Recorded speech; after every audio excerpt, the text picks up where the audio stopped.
Okay, when we were first doing our chicken coop, this is version 1,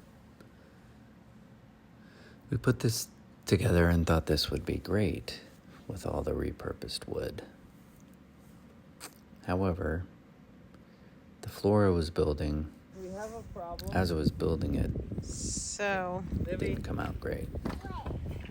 oh my gosh. We have a slight problem. Well,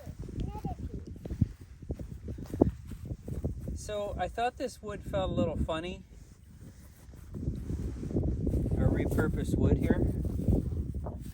It's got like this lacquer. This is the 30-some-year-old wood, right? yeah. But it has all these knots in it. I literally just tried to put the floor up and it cracked. It cracked. I cracked the whole floor.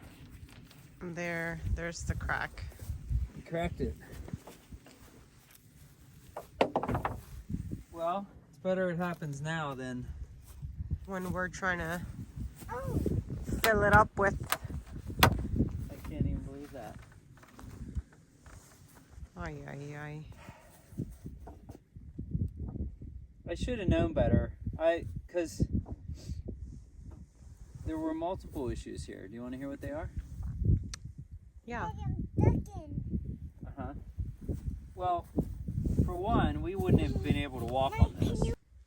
You understand, this big of an area, you have to have support, right? So I was going to have to put a row of supports in, but even then, this is only a 2x3.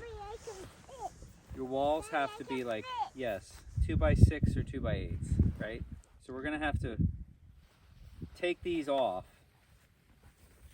replace them, and even this is a little sketch, 2x4s in the middle.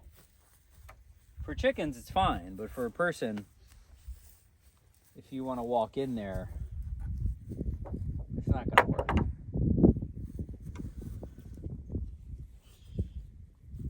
Well, back to the drawing board. And these knots, they're just like, I could probably rip that one.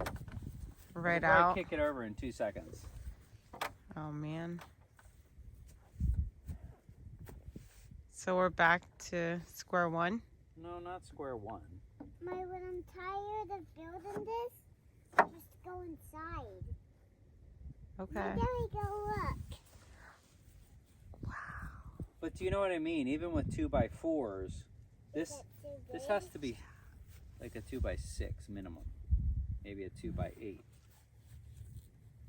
to give the floor more structure. Ooh, that is pretty high. Wow. Okay, Hey, look what I did. that's not going to work. So we ended up taking the first version down. The wood, especially the floor, had to be replaced, and we knew that. So we disassembled. This process took about 3 or 4 days of wasted work. I shouldn't say wasted, because lessons are learned, right? Even though I knew better. So we took it apart. I did manage to salvage some of the wood. I decided to use the wood from the floor and a few of my wall studs. Easier to use, and I used some sturdier wood on the floor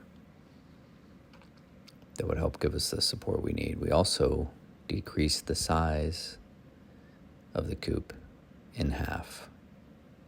This will fit a full 4x8 sheet of plywood on the floor.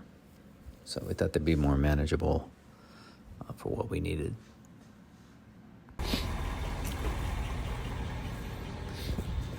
And I go to the barn, and I knew we had some old chicken coops. We estimate these from the 1950s or so. They've been used. In fact, when I got them, they still had some stuff in them from when my parents used them quite a few years ago. What we have here, I think we got some chicken nests. This is antique. Antique.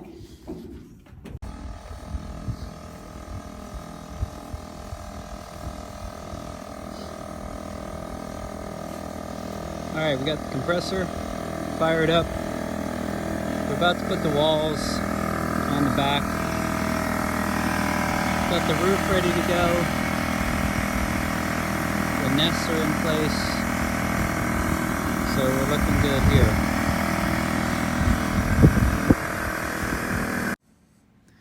So you can see the coop is a nice size. I did slightly follow some plans here. Just kind of looked at them, building that we wanted. The space in the back is, we have 10 nesting boxes in there. We're gonna have doors. The roof we got nice lightweight. It's more of a tar roof. And then the sides we will end up painting. But overall, we're happy with this progress. We're gonna put the doors on the front that open fully for easy cleaning. The sides, the roof, the nice sunset there I panned out for. And coming around the back, the hole is going to have 2 doors that open as well to make it easy to get the eggs. So we love this design. It's very simple. Only about 2 days to build.